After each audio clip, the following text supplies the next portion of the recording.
Здравейте, аз съм Ина Миленова Пенева от основно училище Иван Вазов, град Горна Оряховица, 6-я клас. А това е моят съученик. Аз съм Матей Миленов Димитров от град Горна Оряховица, основно училище Иван Вазов, 6-я клас.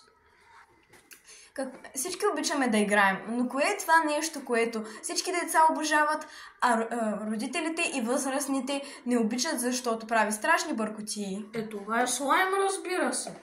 А какво го прави толкова неустоим за игра? Това, че можеш да го разтягаш, да го мачкаш и да правиш каквото си искаш с него.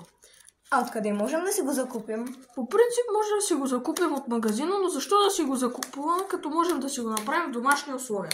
За тази цел ще извикаме нашия съученик Стефчо, който е експерт в тези бъркотии. Здравейте, аз направих този прост слайм, като в една купа изсипах лепило, течно лепило. След това добавих пяна за бръснене и разбърках, докато се смеси леко с места.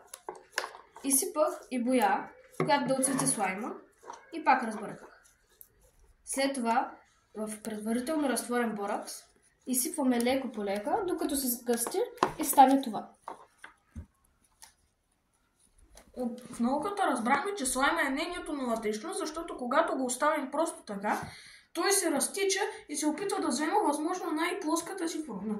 В момента, в който го вземем и започнем да го разтягаме и да правим всякакви неща с него, той взема каквато форма ние искаме.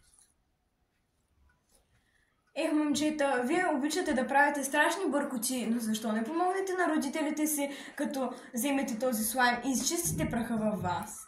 Това е прекрасна идея. Като се прибереш, пробвай. Благодаря ви за вниманието.